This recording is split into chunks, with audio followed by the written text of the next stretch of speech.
इसमें बीएस तो हो सकता है इस मुद्दे को लेकर पूरा विपक्ष एक तरफ, कांग्रेस ने पूरा विपक्ष एक तरफ, ये चर्चा का विषय है। बीजेपी भी 2005 से पहले की सरकार की याद दिलाती है, हज का तो दिलाती है, और कांग्रेस भी, आपने जो है कैंपेन चलाया उसके जवाब में उन्होंने भी ऐड उतारा। भाजपा जी अगर ये कहती है कि 2005 की सरकार, तो उस सरकार में ये हमारे भागीदार थे 2005 से पहले वाली में। ये जब कभी भी बेचारे सत्ता में आए, इन्होंने हमारा ही सहारा लिया, और अब की बार हमने बिल्कुल साफ कर दिया कि हम किसी कीमत के ऊपर समझौता नहीं करेंगे। चुनाव के बाद अगर ऐसे रिजल्ट आते हैं तो कैसे? चुनाव के बाद अगर ऐसी स्थिति बनती है, अगर ऐसी स्थिति बनती है, नहीं, आप राजनीति में आप तो खैर जिसको कहते हैं इतना सामाजिक और राजनीतिक जीवन देखते हैं, कोई भी स्थिति बन सकती है। अगर ऐसी कोई स्थिति बनती है,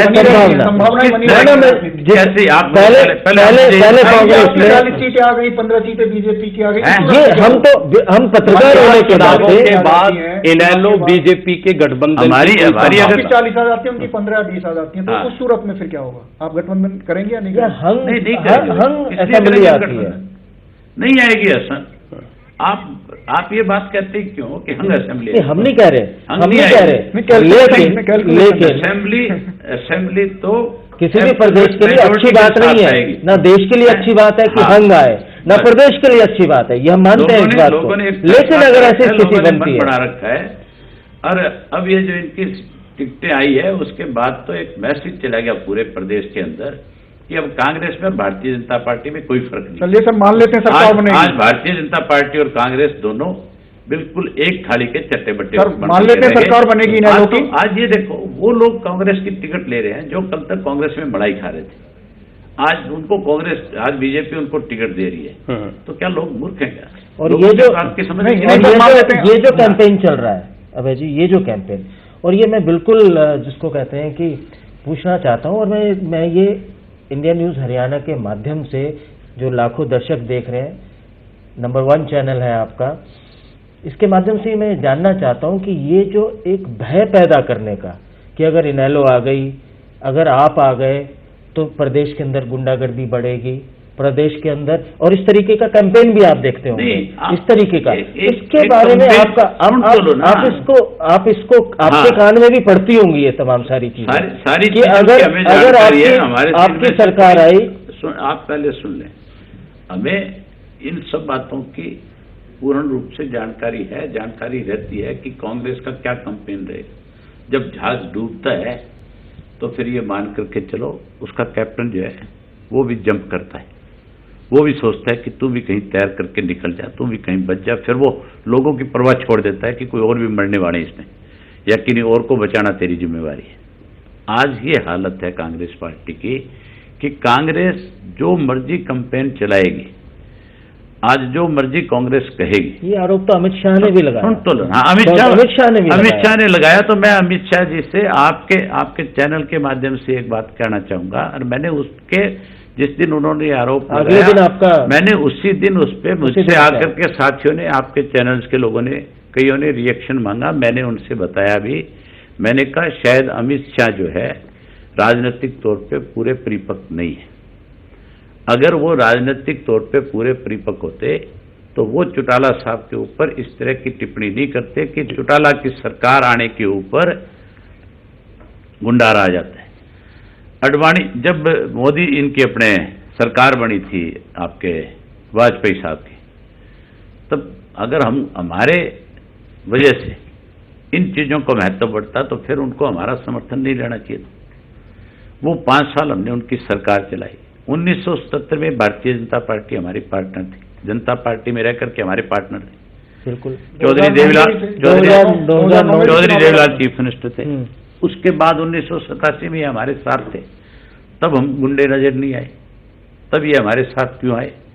उसके बाद 2009 से पहले ज्यादातर 2005 में फिर हमारे 2000 से 2005 में फिर हमारे साथ थे। पर तब सुनो ना, तब इनको हम गुंडे और बदमाश नजर नहीं आए, तब हम इनको बहुत अच्छे लगे क्योंकि ये हमारे पार्टनर थे।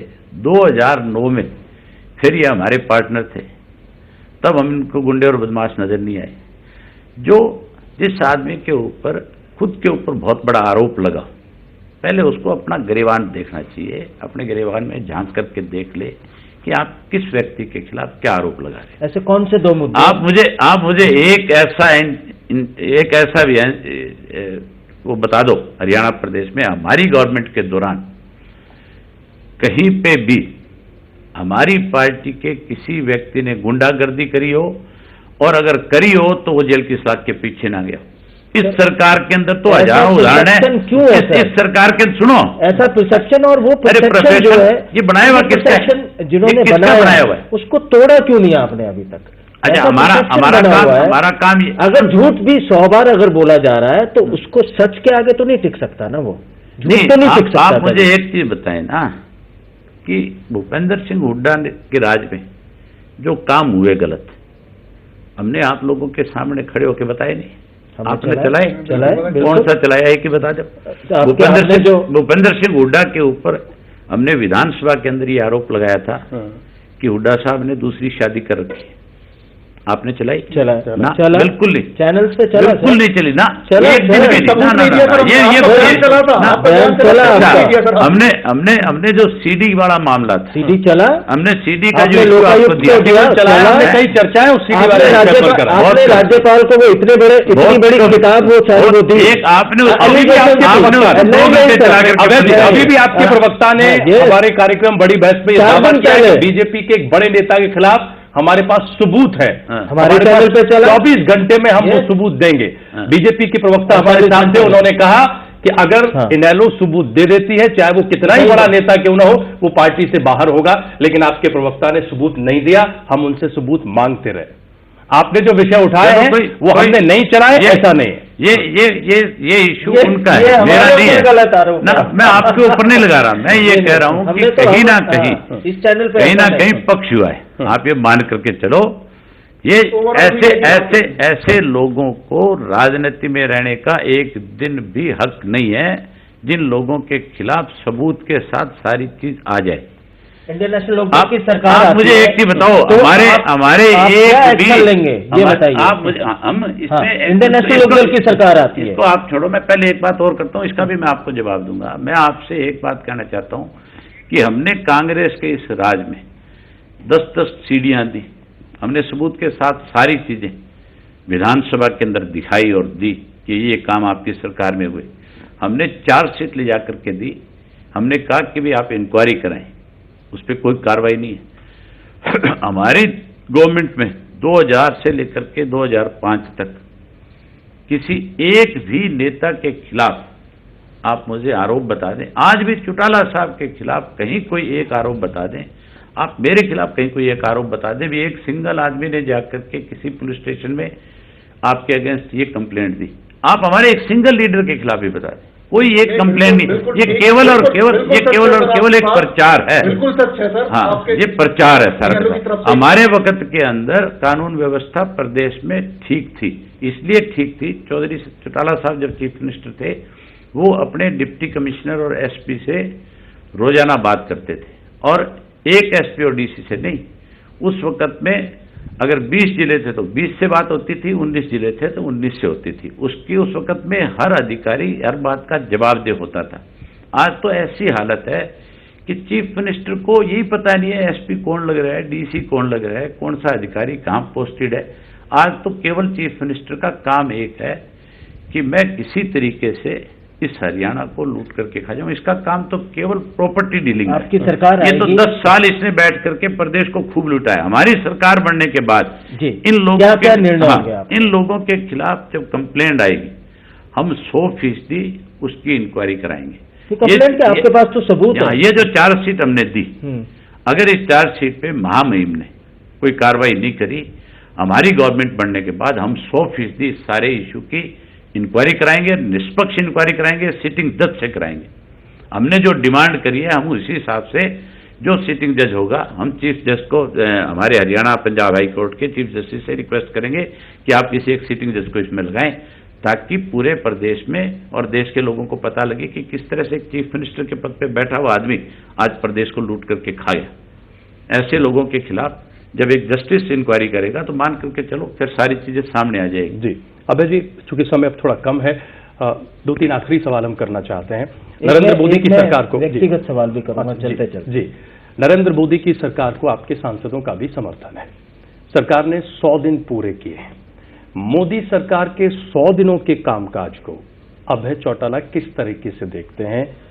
संतोषजनक काम किया है या ये जो 100 दिन की फंक्शनिंग है ये बता रही है कि नहीं, मोह भंग हुआ है? किसी भी सरकार का 100 दिन पैमाना नहीं हुआ करता। 5 वर्ष का लोगों ने समय दिया है। आप धैर्य रखें। अगर 5 वर्ष में कोई अच्छे काम नहीं होंगे तो फिर ना हमारे समर्थन की बात रहेगी, ना कोई और इसके लिए पैमाना रहेगा। ये तो लोग फैसला कर देते हैं। इस कांग्रेस का फैसला कर दिया, इनका भी हो जाएगा। किसका फैसला नहीं हुआ? बहुत गंभीर चर्चाएं हो गई। 100 दिन मतलब ये कह के कि 100 दिन में क्या रिजल्ट आ जाएंगे, कैसे आ जाएंगे, कौन ले आ जाएगा 100 दिन में रिजल्ट? आप मुझे एक चीज बताओ, आप कोई भी नई एक इंडस्ट्री लगाते हो, आप अपने चैनल पे ले लो, क्या 100 दिन में ही आपका नंबर 1 पे हो जाएगा? नंबर 1 पे बनाने के लिए आपको टाइम चाहिए। आप अगर ये चाहो कि भी मैं मेरा चैनल 100 दिन के अंदर अंदर पूरे देश और दुनिया में उस चैनल की जगह बना दूं, दिखा दूं, तो भी गलत है। चाहे आप उसको जितना मर्जी प्रचारित कर लो, चाहे जितना मर्जी कर लो, 100 दिन तो एक चीज मान करके चलो, कोई भी मशीनरी है, अगर नई मशीन को आप स्टार्ट करते हो तो उसमें 100 दिन में तो कहीं ना कहीं कोई ना कोई सरकार अभी जो कर रही है वो ठीक ठाक कर रही है आपकी नजर में? मैं ठीक और गलत की बात नहीं कर रहा। अब तक तो ठीक नहीं कर पाए, लेकिन हो सकता है आने वाले समय में ठीक कर लें। तो आप ये मान रहे हैं कि अब तक ठीक नहीं कर पाए? ठीक इसलिए नहीं कर पाए। बात कर रहे थे 100 दिन का तो नहीं पता, लेकिन हुड्डा साहब 10 साल में करेंगे नंबर 1 नंबर 1 नंबर 1 रटा दिया है बिल्कुल। और नंबर 1 तो भूल गया, आजकल तो दूसरी साइड आ गया, गैंग पे आ गया। अब नंबर 1 भूल गया। अच्छा, अब तो हुड्डा जी का मैंने आपके टीवी चैनल पे देखा था, मेरी ख्याल बड़े विचलित है बेचारे। वो जो गुलाबी गैंग वाला जो है उसका, तब से हुड्डा जी को मेरे ख्याल ठीक से नींद नहीं आई।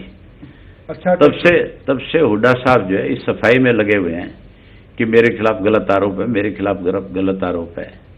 अब गलत और ठीक आरोप ये तो लोगों ने फैसला करना है।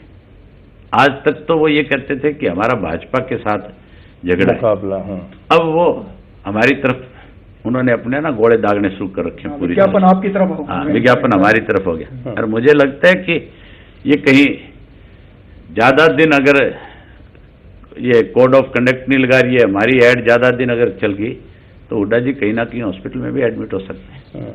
मुझे उनकी हालत देख के लगता है कि वो आजकल इतने ज्यादा विचलित हैं। आजकल उनका ब्लड प्रेशर बड़ा ऊपर नीचे हो रहा है। अभय जी, ये तो दिन भर राजनीति और तमाम सारी चर्चाएं और कहीं भाषण, कहीं कार्यकर्ता, कहीं कुछ। थोड़ा सा मैं चाहूंगा कि अपने दर्शकों के लिए आपका व्यक्तिगत जीवन, कैसे दिनचर्या शुरू होती है? हंसते क्यों कम है आप इतना? लोग ये भी कहते हैं कि आप कम हंसते हैं, गंभीर दिखते हैं, हमेशा गंभीर दिखते हैं, ऐसा परसेप्शन है गंभीर नहीं। हाँ, इसके लिए तो ये ज्यादा बता सकते हैं। नहीं, राजीव ने सब बताया। जब एक दिन हो के आए, अगर एक दिन जो व्यक्ति किसी के साथ रहेगा तो वो उसके जीवन के बारे में बहुत कुछ जान जाता है। और उस हालात में रहे हों जब भागदौड़ बहुत ज्यादा, नो डाउट। मैंने तो उस भागदौड़ के अंदर भी किसी एक साथी को ये महसूस होने दिया। बच्चों को समय दे पाते हैं? बिल्कुल देता हूँ, क्यों नहीं देता, बिल्कुल बिल्कुल। बच्चों को भी समय, डरते तो नहीं आपसे? अपनी जिम्मेदारी नहीं। मेरे परिवार का कोई भी सदस्य, खास करके जो बच्चे हैं, बच्चों को जिस भी किसी चीज की जरूरत होती है तो 100% वो मुझसे उस मामले में जरूर जिक्र करते हैं। मान के चलो, अगर बच्चों ने कहीं घूमने भी जाना है, अगर उन्होंने विदेश में जाना है, उन्होंने देश में कहीं जाना है, तो वो 100% मुझसे कहेंगे कि हमने फलां जगह पे जाना है। तो उनको वो इसलिए मुझे ये बात कहते हैं कि मैं उनके अरेंजमेंट सारे बहुत अच्छे करा दूंगा, क्योंकि मेरी परमात्मा की दया से सब जगह अच्छे दोस्त हैं। तो मान के चलो, बच्चों के साथ तो मेरा बहुत प्यार है। अब जी का आखिरी सवाल, बस वॉलीबॉल भी काफी अच्छा खेलते रहे हैं आप, और अब राजनीति का वॉलीबॉल हो रहा है, क्या 46 पॉइंट बना पाएंगे इस बार? मैं 63 की बात करता हूँ, आप 46 पे खड़े। अब जी का आखिरी सवाल जो बहुत महत्वपूर्ण है, चूंकि आपने बिल्कुल सही कहा, मैंने देखा है और पूरी दिनचर्या देखी है। अभय चौटाला एक ऐसी शख्सियत के तौर पर उभरे हैं अपनी पार्टी में और वैसे भी, कि जो मेहनत तो रात दिन करते हैं, लेकिन श्रेय लेने का दावा कहीं नहीं करते, कभी भी नहीं करते। जरूरत ही नहीं। लोकसभा चुनाव से लेकर अब तक कहीं एक बार भी ये नहीं देखा गया कि किसी जगह से ये सवाल उठा हो कि अभय चौटाला मुख्यमंत्री क्यों नहीं, अभय चौटाला मुख्यमंत्री बनेंगे, वो एक चेहरा है वगैरह वगैरह। ये कैसे, ये क्यों? अभय सिंह चौटाला जी की महत्वाकांक्षा कहीं जाहिर नहीं होती कभी। मैं नहीं, क्या आप महत्वाकांक्षी हैं? जाहिर तो तब हो जब हो। जी। मैं नेता नहीं हूं, मैं कार्यकर्ता हूं, और महत्वाकांक्षा उस व्यक्ति की हुआ करती है जो नेता होता है। मेरी एक ही महत्वाकांक्षा है कि हमारी पार्टी सत्ता में आए और चौधरी ओम प्रकाश चौटाला प्रदेश के मुख्यमंत्री बने।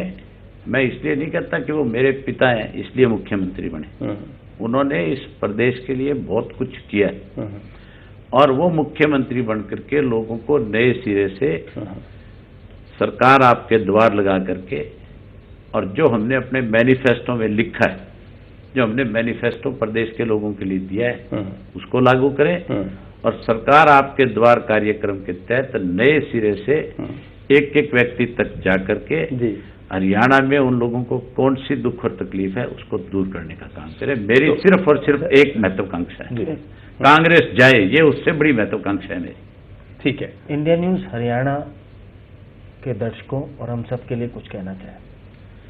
मुझे सबसे अच्छा तब लगता है, मैंने आपका चैनल बहुत दफा देखा है। आप कह रहे थे ना कि आपको टीवी देखने का मौका मिलता है क्या? मैं रात को सोने से पहले घंटा डेढ़ घंटा जरूर चैनल देखता हूं, और बाकायदा तौर पे जो हमारा ऑफिस है उस ऑफिस के अंदर हमने हर टेलीविजन चैनल को जिसमें हरियाणा से जुड़ी खबर है उसके लिए ऑफिस के अंदर बाकायदा तौर पे पूरी टीम बैठाई हुई है, और उस पूरी टीम का सुबह से शाम तक एक काम है जो मुझे टेलीफोन करके ये बताते हैं कि फलां चैनल के ऊपर ये खबर है, और मुझे जहाँ समय लगता है मैं जाकर के रुक करके उस न्यूज़ को जरूर देखता हूँ कि वो क्या खबर है। मुझे आपका चैनल देखने का बहुत मौका मिलता है। मुझे सबसे अच्छी बात आपके चैनल की एक लगी कि आप आज भी, चाहे आपके मालिक का नाम कहीं भी जुड़ा रहा, लेकिन आपके चैनल में जो खबर आई है वो निष्पक्ष है, और उस खबर में कहीं ना कहीं सच्चाई झलकती है। बहुत इसलिए मैं आपको इस बात के लिए बधाई देता हूं, आपकी टीम को इसलिए बधाई देता हूं कि आप सारे हार्ड वर्कर हैं। मेरे साथ हर चैनल के लोग पिछले चुनाव में गए, लेकिन ये मान करके चलो कि कहीं ना कहीं व्यक्ति का किसी ना किसी के साथ कोई संबंध बनता है तो उसका कोई ना कोई रीजन होता है। मैंने राजीव जी के साथ जो देखा जी, इनके साथ मेरी तीसरी मुलाकात है जी। 2 दफा हम पहले मिले। जी। इन्होंने मुझे कभी भी कहा, मैंने इनको इनकार नहीं किया। मैं किसी भी चैनल के साथी को ये कह करके, मुझे अगर कोई जरूरी काम था और समय नहीं निकाल सकता था तो मैंने उनको मना कर दिया कि मैं आपसे आज नहीं 2 दिन 4 दिन बाद मिलूंगा। लेकिन आपके चैनल के लिए जैसे मुझे कहा कल, मैंने कहा कि हालांकि आज भी मेरी अभी चौटाला साहब से 5 बजे अमेंडमेंट थी, मीटिंग थी, मैं वहां जाने की बजाय पहले आपके साथ बैठा।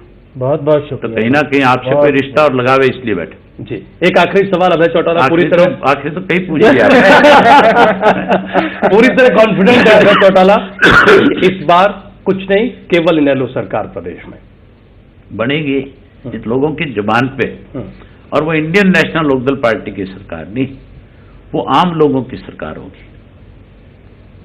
हमारी पार्टी की सरकार जो है वो आम लोगों की पार्टी है। हमारी पार्टी के वक्त में आपने देखा होगा सरकार आपके द्वार, एक बहुत बड़ी बात होती है। सरकार के द्वार पे तो बहुत दुनिया आती है, प्यासा कुएं के पास चल के जाता है, कुआं प्यासे के पास चल के नहीं आता। हमने उसका उल्टा किया था। हमने अधिकारियों को बाकायदा तौर पे इंस्ट्रक्शन दी थी कि आप हर हालत में हफ्ते के अंदर एक कॉन्स्टिट्यूंसी में, अगर डिस्ट्रिक्ट में 4 कॉन्स्टिट्यूंसी है तो चारों में एक एक हफ्ता, हफ्ते में एक एक दिन जी, हम किसी बड़े गांव के अंदर ऑफिसर्स को भेजते थे। पूरा का पूरा डिस्ट्रिक्ट एडमिनिस्ट्रेशन जाता था, और आम लोगों की जो दिक्कतें होती थी वो टेंट में बैठ करके दूर की जाती थी। आजकल तो हालत ऐसी है कि डिप्टी कमिश्नर से गलती से अगर मैं भी मिलने चला जाऊं तो शायद मुझे भी डिप्टी कमिश्नर ये कह दे कि जी मैं अभी किसी जरूरी काम में लगा हुआ हूं, आप 2 घंटे बाद आए। आज तो ये हालत है अधिकारियों में। आज तो पूरी तरह आज तो ऑफिसर प्रोटोकॉल भी तोड़ चुके हैं, जानते नहीं कि प्रोटोकॉल क्या है। तभी तो ये हालत हो रही है प्रदेश की। चलिए, बहुत धन्यवाद अभय सिंह चौटाला साहब, 14 का चक्रव्यूह में आने के लिए और तमाम तीखे सवालों का सामना करने के लिए, खट्टे मीठे सवालों का सामना करने के लिए। अभय सिंह चौटाला साहब पूरी तरह कॉन्फिडेंट हैं, विश्वास में हैं कि इस बार सारे विरोधी एक तरफ रह जाएंगे और प्रदेश में इंडियन नेशनल लोकदल का परचम लहराएगा।